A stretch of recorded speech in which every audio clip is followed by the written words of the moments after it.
Hello,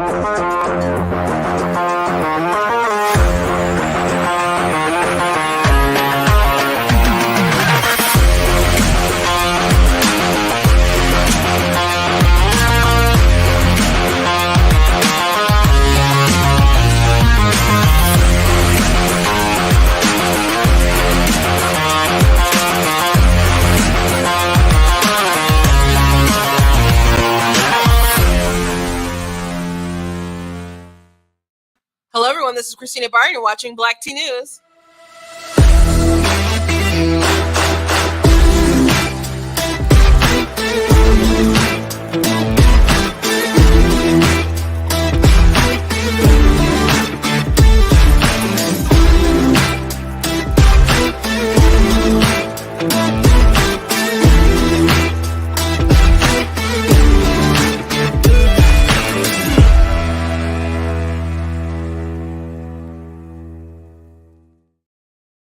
Hello. Welcome to Black Tea News. I'm your host, Christina Barr, and today we're going to be talking about the Democrats and their wild conspiracy theories as far as them using this tragic Buffalo shooting as a way to come after Republicans, conservatives, specifically coming after Tucker Carlson, and this whole idea of like demographics is destiny, which is actually what I hear Democrats talk about all the time. And Grabian put together a really good supercut that I'm going to play for you today. But the accusation is that Tucker Carlson talks about immigration and how people come in and certain people come who may not share your values and start changing up how people vote in the country in different states, etc., which is something that Democrats have gleefully talked about in the past about how Texas will become purple and will become blue because of different people coming in. So it's something that's been acknowledged from both sides of the aisle and stuff that people's been concerned about. But some people have been pushing back because, like, for example, a lot of Hispanics are coming over and voting Republican. So demographics aren't necessarily destiny, but they're going so far, which the manifesto of this crazy person talked about how they hated Fox News. And it seems like they're definitely kind of more left wing, but they in a lot of other stuff that they believe, but they are like an Aryan race type of weirdo. And there's racism abounds in both sides, and I just want to make it known some of the crazy stuff that the left is doing as they try to pin this on the right. Because Joe Biden is going to make a new pitch about saving the soul of America. He didn't go to Waukesha. They stopped talking about New York really fast. You know, that shooting that happened with the guy, the gas mask on like the subway, he was prepared to take out folks and stuff. He was a black nationalist. Dude in Waukesha was black nationalist.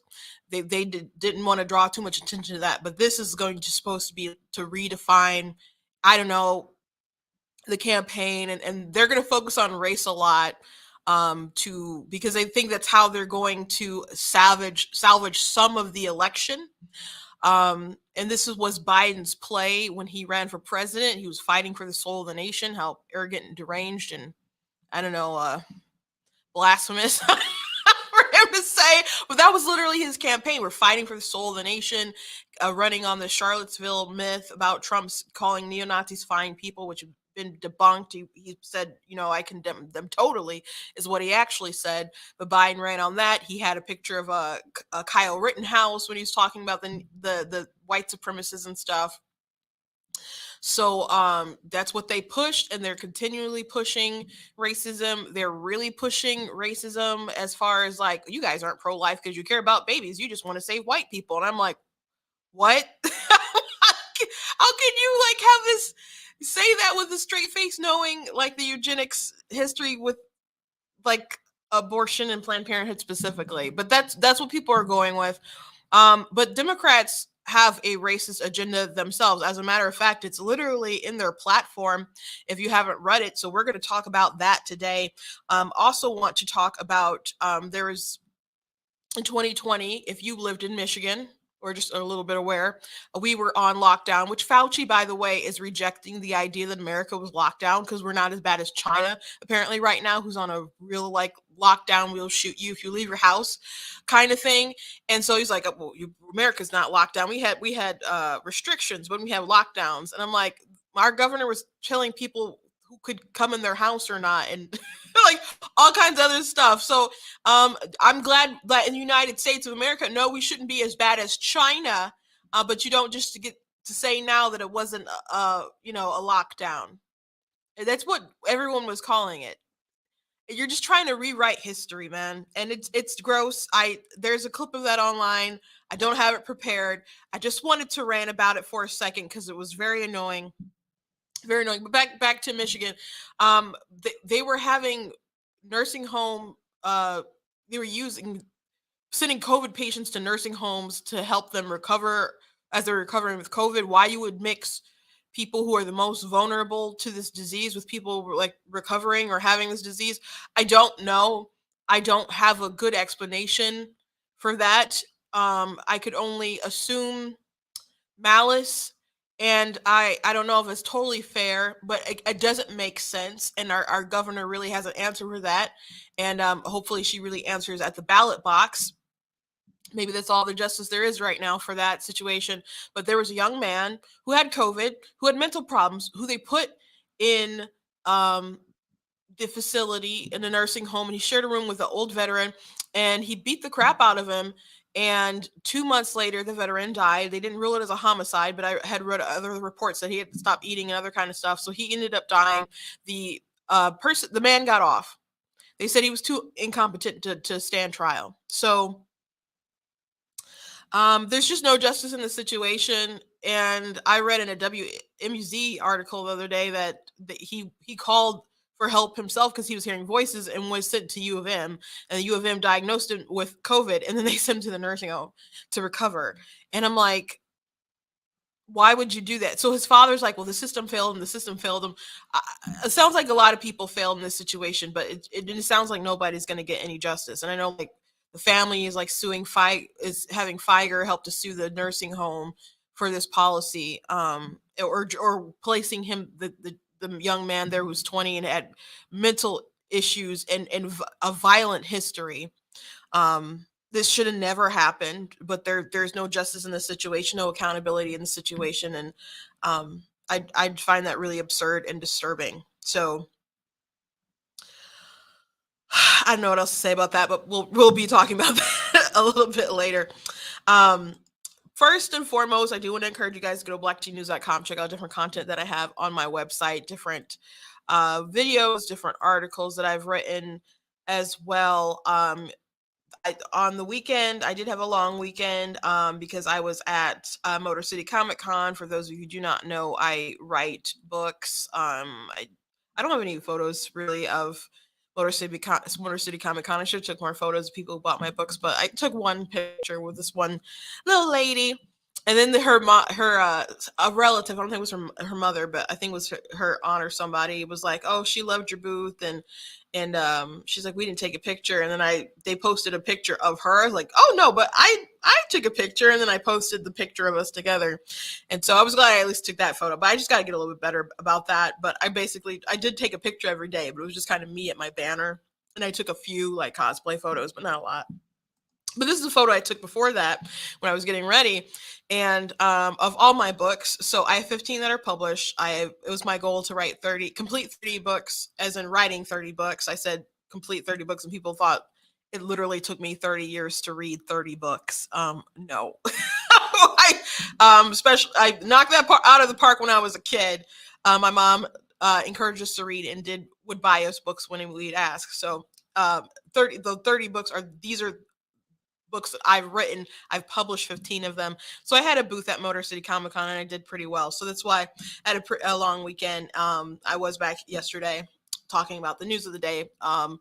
Speaking of news, interesting primaries, Madison Cawthorn was defeated in a primary, which he has had a bumpy ride. And man, knives came out for him when he said the thing about being invited to orgies and seeing people doing coke and stuff. And a lot of people are like, "Oh, he's lying."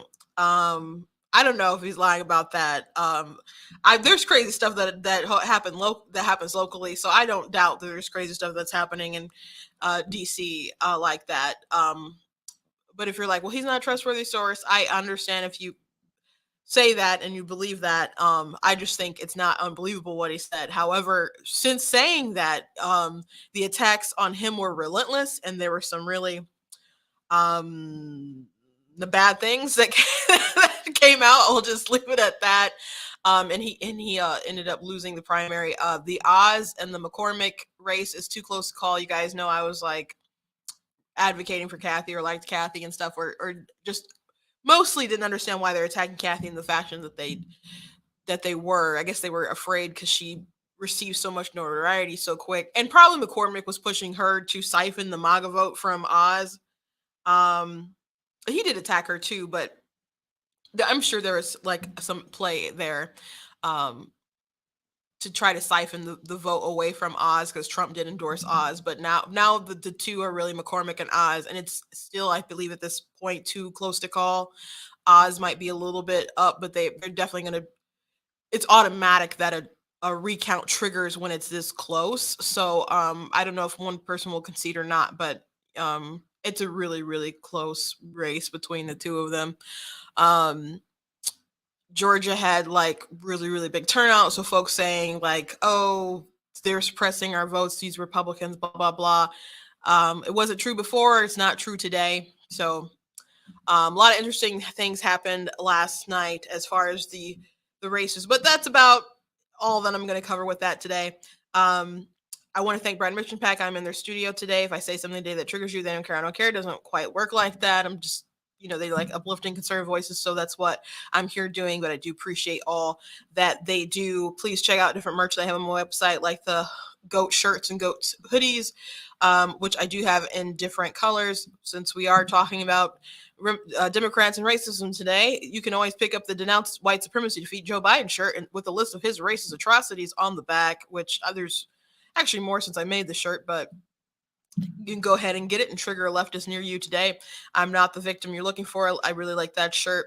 And any sort of books or anything you guys want to check out, if you go to Black Teen News and hit the merchandise button, there is a banner that will take you to my book website. So everything you can find on the website. And lastly, make sure that you are liking, that you're sharing, that you're subscribing across the different platforms. And if you like what I do here and enjoy what I do here, please consider leaving a donation at blackteennews.com/donate. Everything that you do does support the show. So I really, really appreciate that. Okay, first and foremost, I like to start with a funny, if I've got something. And this is kind of more like a dark humor sort of thing, but this is one of my favorite comic book artists right now, George Alexopoulos. So you have a young Black woman who's a barista, looks like that's like a Starbucks sort of color. And she's saying, "I can't afford to travel to another state for an abortion." He's like, "Don't worry about it. I'll pay for the whole thing." And she's like, "You will?"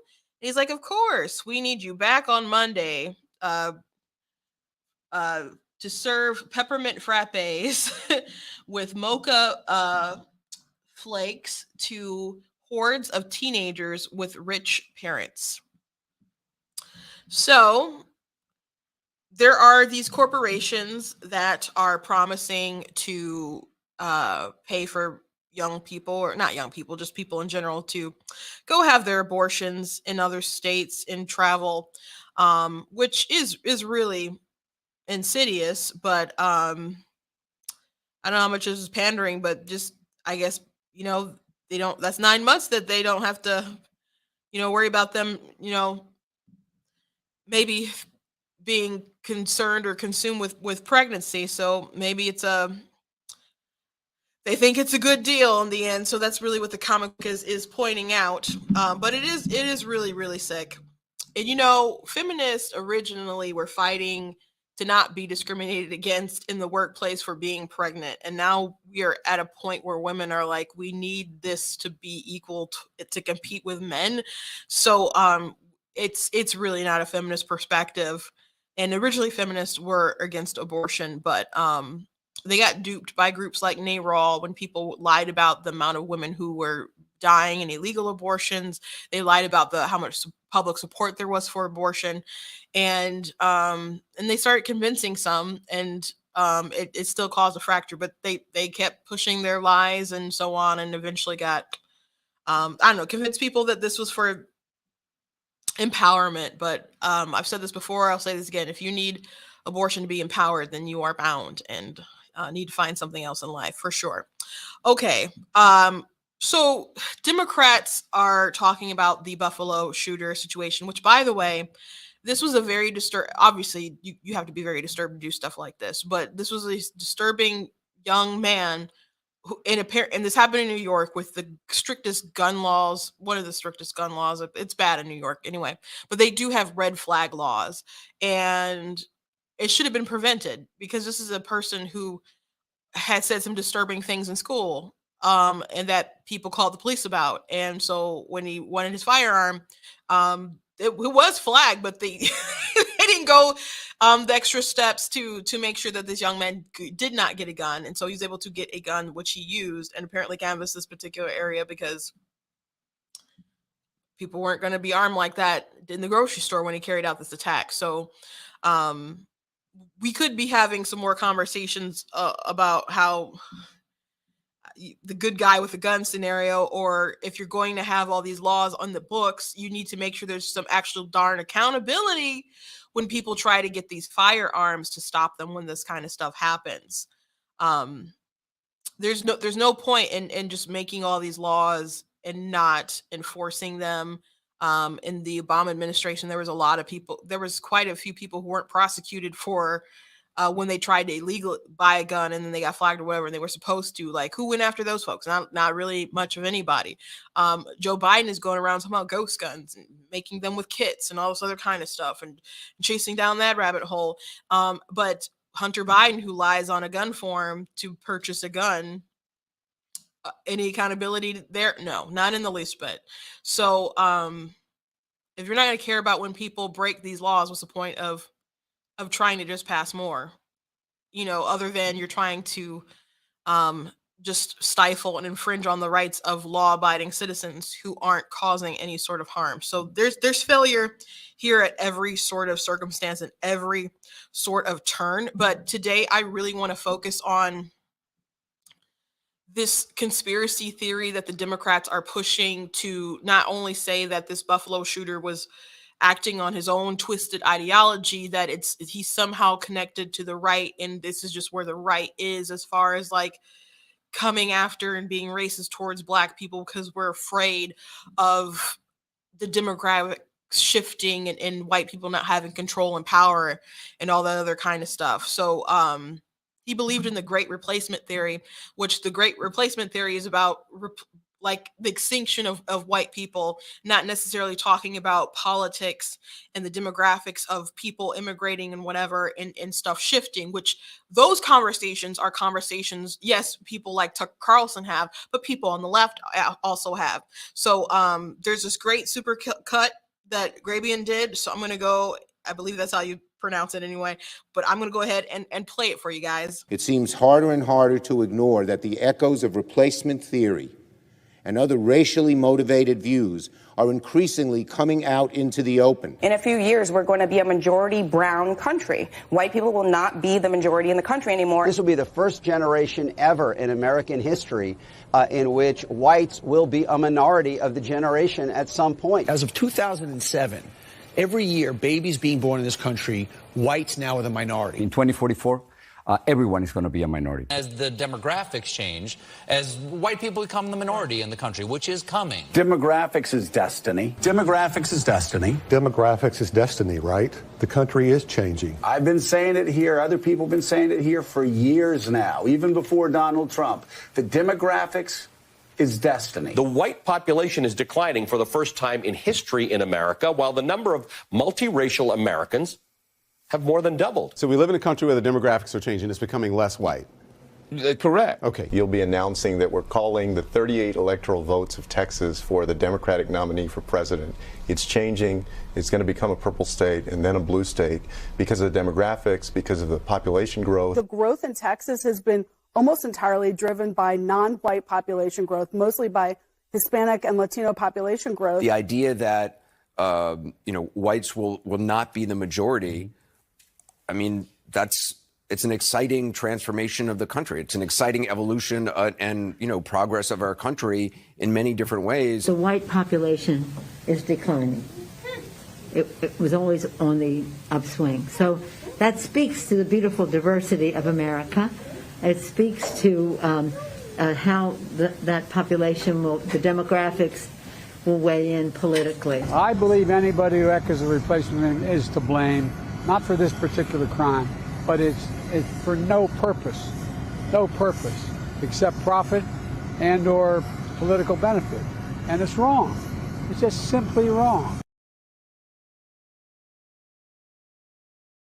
So, yeah, if you talk about demographics and people coming in and shifting how the country votes, etc., that's something that obviously the left is very excited about. Democrats are very excited about. Journalists are excited about the browning of America, people coming in and changing how people vote in Texas and other stuff like that.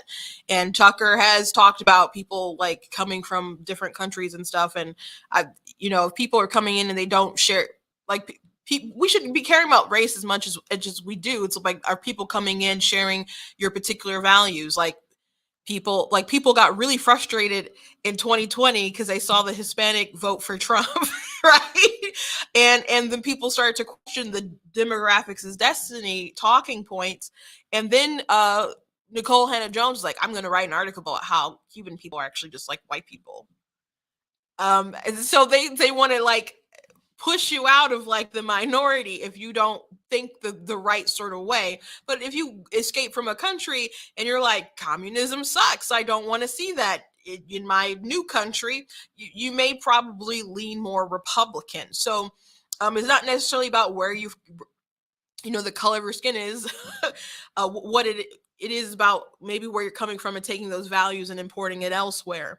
So those are things that Democrats and Republicans have both talked about, but it is possible to persuade people. So some people are rejecting this demographics as destiny, but for Democrats to pretend like they weren't on this train and they weren't talking about it for a long time is just ridiculous. It's just absolutely, utterly ridiculous. But as far as this replacement theory about the extinction of white people and talking about demographics politically and how people vote, that's different than actual replacement theory.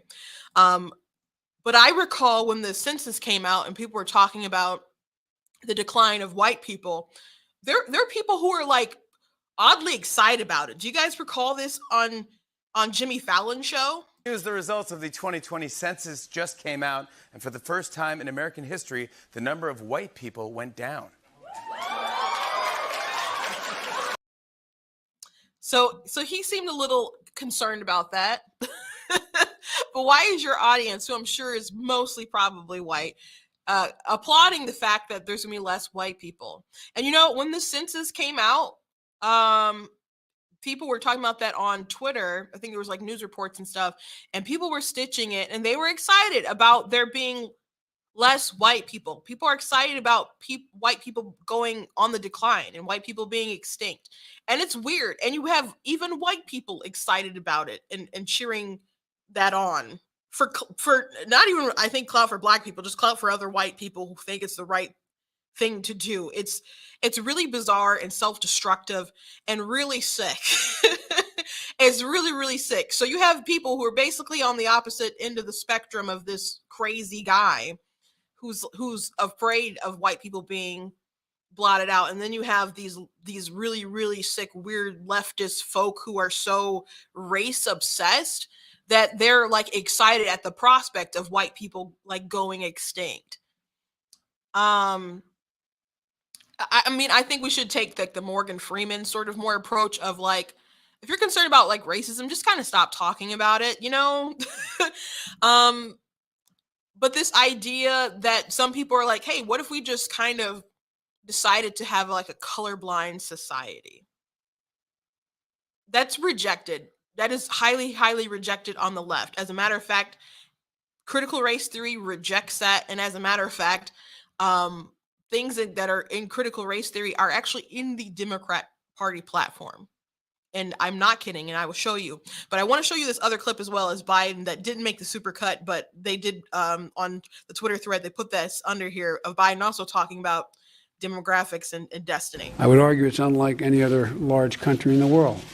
So there's a second thing in that black box, an unrelenting stream of immigration, nonstop.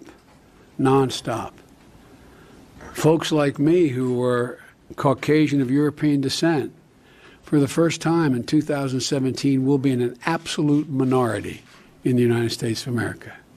Absolute minority. Fewer than 50% of the people in America from then and on will be white European stock. That's not a bad thing. That's a source of our strength. And so we have been, we haven't always gotten it right. I don't want to.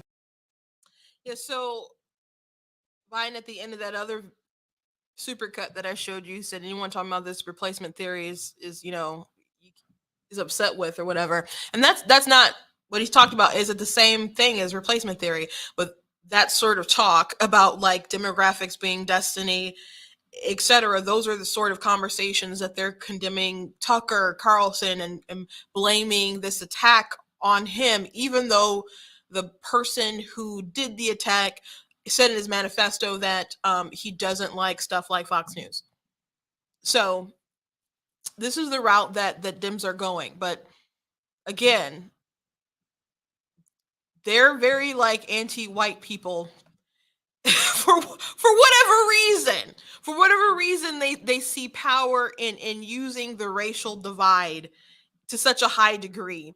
And I want to point out to you guys that this is actually within their party platform about not being neutral as far as like the laws and stuff. They believe that you need to have a racist sort of eye towards stuff.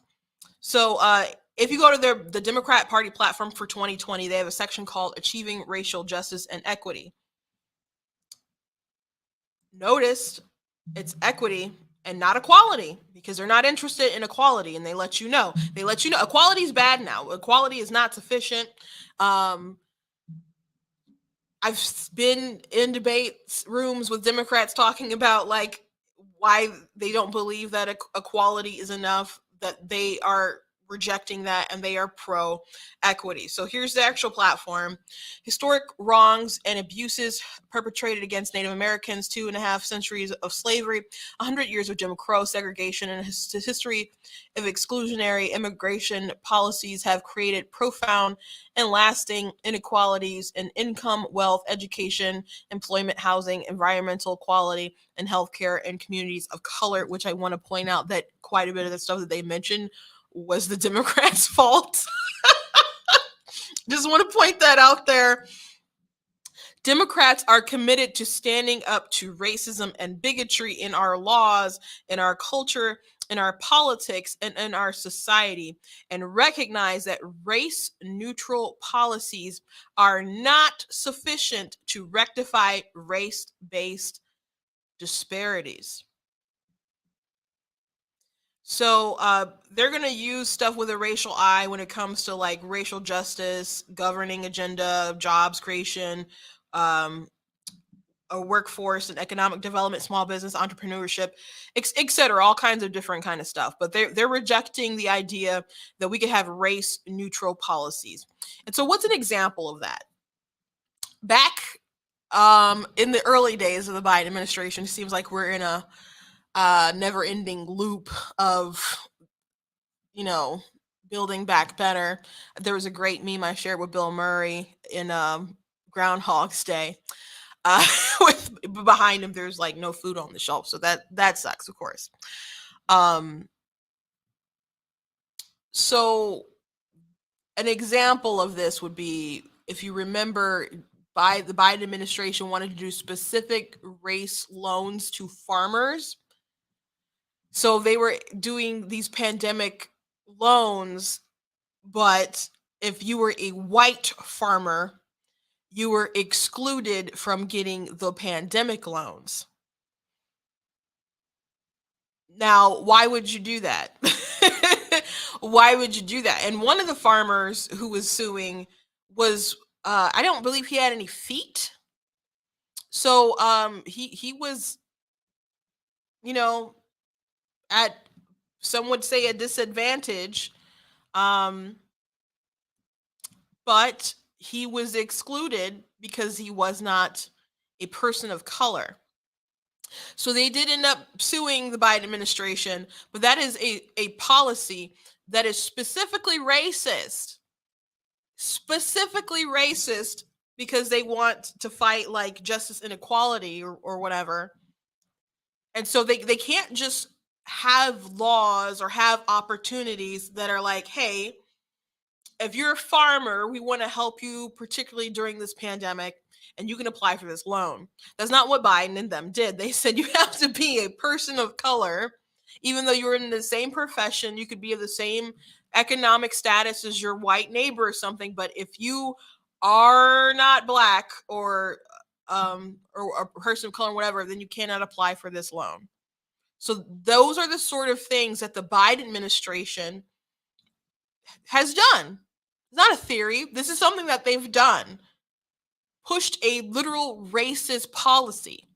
Now, some people don't care because, well, if some people are like, well, I'm black, so I don't care. Or they don't think it's racist because it's racist towards white people, and white people have institutional power and black people don't. When the institutions of power are being purposely racist towards you, how is that not racism, even by your silly little standards? We're all bragging about demographics as destiny and the browning of America, and white people aren't going to be a minority soon, blah blah blah. But you want to Frankenstein what racism is or isn't. How about you decided to treat someone differently and exclude them because of their race? Why can't that just be the definition of racism? So that's actually something that the Biden administration decided to do. And that is an example of, right there in their platform, that they believe Democrats are committed to standing up to racism and bigotry, even though that they are the ones committing the racism and bigotry in our laws, in our culture, in our politics, and in our society, and recognize that race-neutral policies are not sufficient to rectify race-based disparities. And that's all they care about is using race to Frankenstein whatever utopia, dystopian fantasy that they want. And that's what they will push. So race has been and will continue to be their golden football that they're going to toss around. Going to continue to be that their golden snitch, whatever. So FYI, this is like textbook like CRT. This is from a Critical Race Theory and Introduction. A critique of liberalism. As mentioned in Chapter 1, critical race scholars are discontent with liberalism as a framework for addressing America's racial problems. Many liberals believe in colorblindness and neutral principles of constitutional law. So, a lot of people like talk about liberals and leftists, like someone like Ben Shapiro makes sure to clarify that when they're talking about liberals, they're talking about classic liberals, and the folks that they really want to talk about in trash are leftists, and liberals believe in more things like free speech and neutral sort of constitutional laws and principles for all people. But a lot of people who identify as liberal today are not classical liberals. If you're more of a classical liberal, you are probably a libertarian, or you may be a conservative, or would be a conservative if we weren't so stuffy and religious, maybe. So, but you're not, if you're a classic liberal is not going to fit into the worldview of what modern liberals are, who are very much leftists. So yeah, CRT actually critiques people like that. And here's an example. That they cited. The white race deems itself to be the dominant race of this country, and so it is in prestige, in achievements, education, wealth, and in power. But in the view of the Constitution, in the eye of the law, there's in this country no superior dominant ruling class of citizens. There is no caste here. Our Constitution is colorblind and neither knows nor tolerates classes among citizens. In respect of civil rights, all citizens are equal before the law. The humblest is the most powerful. So this is something that, you know, that they reject. And it goes on. As even more extreme version of color blindness seen in certain Supreme Court opinions today holds that it is wrong for the law and to take any note of race, even to remedy historical wrong. Critical race theorists or Chris, as they are sometimes called, hold that color blindness will allow us to redress only extremely egregious racial harms, ones that everyone would notice and condemn. But if racism is embedded in our thought process and social structures as deeply as many crits believe, then the ordinary business of society, the routines, practices, and institutions that we rely on to reflect the world's work will keep minorities in subordinate positions. Only aggressive, color conscious efforts to change the way things are will do much to, I can't see that word, ameliorate misery. As an example of one such strategy, one critical race scholar proposed that society look to the bottom in judging new laws if they would not relieve the distress of the poorest group, or worse, if they compound it, we should reject them. Although color blindness seems firmly entrenched in the judiciary, a few judges have made exceptions in unusual circumstances. I'm reading from my screen, which is smaller, so I'm kind of like as I'm reading this stuff. So yeah, the whole CRT thing that they're pushing, they're like, it's not in the schools. It's just in legal theories. Is it in legal theories? Because I'm pretty sure that it's in the Democratic Party platform. I'm pretty sure it's in the Democrat Party platform, and people and you know what? People meticulously fight about what goes into resolutions, into all this kind of stuff. You have to be like the prestige of the prestige to be involved in making such things like this, and people fight for every single teeny tiny word. So do not take the fact that they put the rejection of race neutral laws into their platform. And especially don't reject it, because Biden literally did that. And you know, that's why you see people who are starting to segregate. You see people who are getting rid of sort of requirements in school, because they're like, oh, well, the minorities aren't doing too hot, so let's get rid of reading, math, like whatever requirements to pass high school.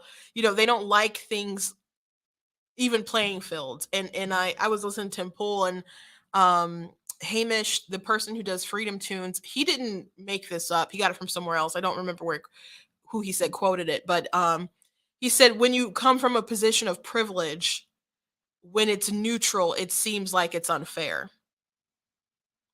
So these people cannot stand the idea of just an even playing field.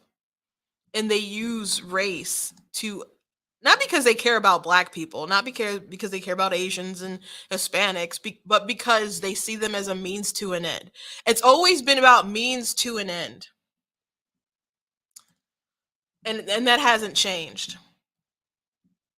Really hasn't changed. And I've talked about this book a lot, but there's a book called Color, Communism, and Common Sense. And it's from a Black man who was formerly a communist, and he ended up turning and informing on them and stuff. But he talked about how communists would use Black people and use like legitimate like racial grievances that they could have, but they would flip them to push communism. And no matter how much pro-Black you were, how much you really cared about your community, you could not supersede pushing communism. And it was their goal to use Black people and to make them kind of like a trash sort of population, I guess you could say, and to continue using them because the ends would justify their means of pushing sort of the bourgeoisie or whatever, but you'd be using racial politics instead. And by the way, critical race theory stems from critical theory, and that has roots in Marxism. So there's a thread there. It takes like 5 minutes to Google and find that out. But this is what's being pushed, and this is what's actually in the platforms and stuff for the Democrats. That they are against neutral laws and policies. So it's not about how every man and woman are created equal. You can't have that, because they're like, well, it basically too much damage has been done, and the idea that we can just stop talking about racism and just magically treat each other better and work toward a better tomorrow, that's not possible, and that we have to Frankenstein our way into a better society. But the problem with equity, and they're pushing equity, not equality, is that basically they're willing to chop off someone else's legs to make sure we're all at the same level. And that's not cool. And it's racist. But they don't care because it's the right kind of racist. It's the right kind of racist for the Democrats. So they're totally chill about it. While they'll still be racist to people who don't think like them, and like in a hot second. In a hot second, they'll call me all sorts of names and other kind of stuff like that. They don't mind racism. As a matter of fact, they need racism. They need it. So Morgan Freeman, like talking to Don Lemon, and like, just stop talking about it. Just talking about racism. That's panic. The idea that we can just be like, you know what, we should have a colorblind society, and that doesn't mean that you don't notice the person next to you is black or white or Asian. That's not what it means. But to choose to just acknowledge that, hey, I'm just going to see you as a person that you are, and that your race doesn't really matter. Like, you can have different cultures and other kind of other stuff or whatever, but I'm not going to assume things about you or whatever. I'm going to judge you by the content of your character. But those are more sort of like the classical sort of liberal principles that CRT openly rejects and criticizes. So these Democrats who again are like clapping because white people are like going extinct and they're going to be the minority. You're crazy too. You're crazy racist too. Now, the Washington Post put out an article with a big conspiracy theory tying the Buffalo shooter to Republicans and conservatives and stuff, and even talked about the Roe v. Wade leak of overturning that, the Dobbs case. And they believe that the babies and the right and how they want to save the babies is also about preserving the white race. And there's a lot of people who are using the talking points of pro-lifers. It's just about preserving the white race, which is crazy because white supremacists like Richard Spencer, he's probably the most prominent one, I think, that's relevant in politics, and he's not really that relevant. But he's pro-choice, and the reason he's pro-choice is because black people kill their babies more. That's why he's pro-choice, because of the numbers. Because a white pregnancy is 10% of them in an abortion, and black pregnancies 28% of them in an abortion, because black women are 3.6 times more likely to have an abortion. So yeah, if you're a white supremacist, why not be pro-abortion? And you know, when Joe Biden and other people come on TV and they talk about how we need abortion, especially for women of color, that sort of sounds like white supremacy to me. That's what it sounds like to me. I know that's not how they're intending to mean it, but that's what it sounds like to me. Especially. How about especially helping women of color succeed in motherhood? Why especially help them get access to abortion? Seems a little weird. Seems a little sus. And I don't even know if they've really thought that all the way through to know how bad it sounds. But it's sus. Certainly sus. And there's talk of saying that there are people who realize that the white population would be dying out, and that's why like pro-lifers were like, oh, we gotta stop advocating for abortion, other kind of stuff like that. To me, that's crazy, because I'm like, okay, you're saying the white people are like, oh, we gotta stop killing ourselves off, but people who claim to care about black people aren't like, hey man, y'all got to stop killing your babies off. We got to end abortion. Or black people could just be like, you know what? We're killing ourselves off. We need to stop doing that. So being upset because white people are like, oh, self-preservation. Why not try to preserve the other races too?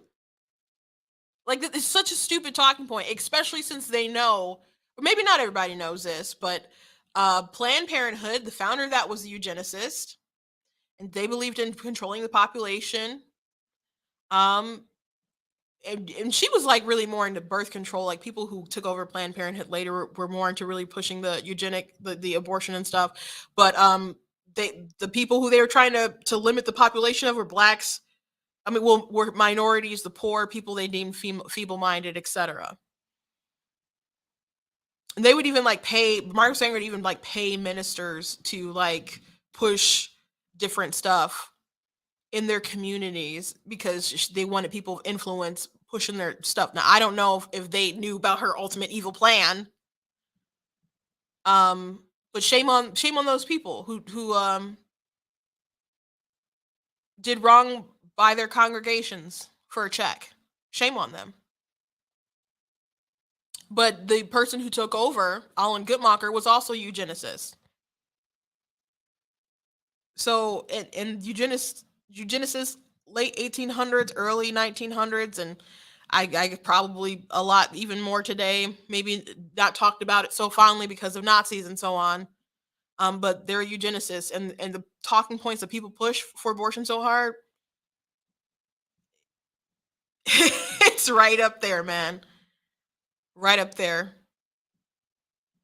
So the conspiracy theories that the left push about race, it's not going to stop anytime soon, but I just wanted to point out their hypocrisy.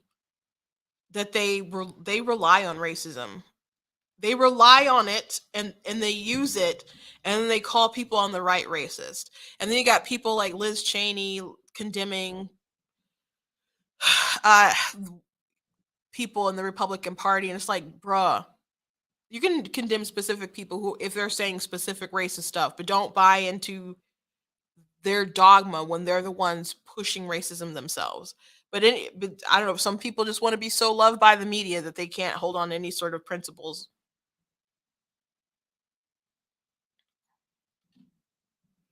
So again, if you guys weren't aware of this, and I wasn't aware of this until recently, I had read the 2016 platform. I thought it was bad that the Democrats' 2016 platform didn't say anything about constitutional rights. They didn't talk about this constitutional rights, God-given rights. They did talk about principles, and a right is different than a principle, because a principle is an idea. A right is something, especially a natural right, is something that no one can give to you. So Democrats protecting different ideas or whatever isn't frankly good enough. I want you to respect my constitutional rights. So I didn't read the 2021 until recently, and a friend of mine, that boy Victor, did a video about this and talking about the Democrat Party platform and this particular phrase, and it was like, oh geez, made me aware. So I want to make you guys aware. Democrats are committed to standing up to racism and bigotry in our laws, in our culture, in our politics, in our society, and recognize that race-neutral policies are not sufficient to rectify race-based disparities. So they're telling you we have no intention of creating a society that respects all people, period, that will be fair to everyone. They believe in jerry-rigging the system to particular races to achieve whatever their idea of fairness is. And they will chop off your legs to make themselves look good for their own political advantages. And if you are someone who happens to be the race they claim to champion and you speak out against them, well, then in the words of Joe Biden, you ain't black. Moving on, I want to talk about this really sad story. This happened in 2020. that a man was brutally attacked, an elderly man, um, in a nursing home. And I do not want to show you guys the video. I've showed it before. I frankly don't want to watch it again right now. But it is brutal, just how he beats on him. And this young man actually did want to be a boxer. But charges were dropped against a man caught on a terrifying video 2 years ago, viciously beating a 75-year-old Army veteran in Detroit nursing home where they both lived. The shocking video from May 15, 2020, showing Jaden Hayden pummeling Norman Bledos in the Westwood Nursing Center went viral. Although Bledos died weeks later, his death was not classified as a homicide. Charges were reportedly dropped because Hayden is mentally incompetent to stand trial. He shouldn't be in jail, Hayden's father, Marty Hayden, told WXYZ, Detroit's ABC's television affiliate. So the system will let him down again. He will not be rehabilitated. Hayden recorded the beating with his own cell phone, according to police. The video shows Bledos covered in blood as he lies helpless on the bed and being pummeled by Hayden, who repeatedly yells, "Get the bleep off my bed." Nursing home staff raced in to help Bledsoe. Hayden said he'd fallen out of his bed. Police later said Hayden was arrested a week later after police received several calls from citizens who saw the video on social media. Hayden, who police said had set up his cell phone in the room, had posted videos of the attack on social media. He was also accused of stealing Bledsoe's credit cards. Jolie Pointer, an employee at the nursing home, said in January 2001, the Bledsoe was left days after the attack, which left him with several broken ribs, fingers, and broken jaw. He had very large contusion on his head. She said there was blood. He was very confused and he could not give me a statement as to what happened. The elder Hayden blamed social workers for putting his mentally ill son in a nursing home. Jaden Hayden, who has a history of violent behavior, was living in a group home in May 2020 when he told his father he was hearing voices. According to his father, he was then sent to the University of Michigan Hospital in Ann Arbor, where he was diagnosed with COVID and inexplicably sent to a nursing home to recover. Pointer told clickondetroit.com last year that the nursing home had just opened a COVID unit, and that's why it had taken in Hayden. Michigan Governor Gretchen Whitmer, like former New York Governor Andrew Cuomo and governors in New Jersey, Pennsylvania, sent COVID patients to nursing homes during the early stages of the pandemic. The policy has been blamed for deadly infections of elderly people in the states. Hayden is now confined in a Kalamazoo psychiatric hospital. The Bledsoe family is suing the nursing home and has hired prominent Michigan attorney Jeff Feiger. So this was a crazy story when it happened. It's a crazy story now. This kid lied about what happened to the man. He said he fell out the bed. He allegedly stole this man's credit cards. And he posted on social media. I have no doubt that this man is crazy. Is he too crazy to stand trial? It just my opinion. I'm gonna say he could probably do it. Probably do it.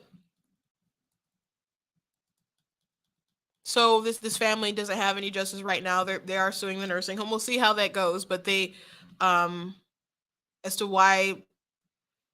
But why sue the nursing home? I mean, they shouldn't have put him obviously in that room.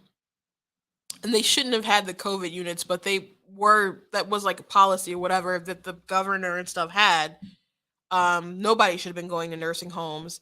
Why did U of M send them to the nursing home as well? Like he called in because he was hearing voices. He has a history of violence, and then they sent him to a nursing home because he has COVID. We just lost all sense of reason during this pandemic. It's pretty insane. Pretty insane. It's a really sad story.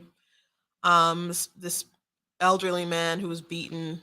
I read one report that I think that he really wasn't eating and stuff afterwards. He was beaten pretty badly. And he died not too long afterwards.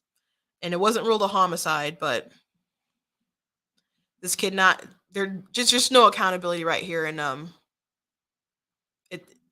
It's a really sad thing that happened, and it happened in my state, not too far from me. And I'm so glad my dad had COVID, and he had it really bad. And when he was when they were ready to send him out of the hospital, they really wanted to put him in a nursing home. And we're like, no, we want our dad back. And we had heard some pretty bad things about people going to nursing home. My aunt had to go to was sent to a nursing home, and they weren't taking care of her. She actually caught pneumonia and called an ambulance herself to go back to the hospital to be treated. And we're like, he's got 7 kids and a wife. Like, just give us back our dad. And they went back and forth with us. And the hospital he was at did have like a wing for rehab, but they're like, he's too big of a problem at the state he was in, because his muscles and stuff had like atrophied and other stuff like that. He had to like learn not to be strong enough to lift himself up, to roll over and to lift his arms and legs and then walk again. And they're like, it's just going to be too much trouble. So they wanted to send him to a nursing home. And so we fought with them like on the phone a bit, and we were able to get our dad, and they did send therapists and stuff to the house, and we worked with them. And he ended up, he went in the hospital the day after the 2020 election. He was too sick to get up and vote with Trump, actually. He missed Thanksgiving. He went back in the hospital for blood clots during Christmas, so he missed Christmas too.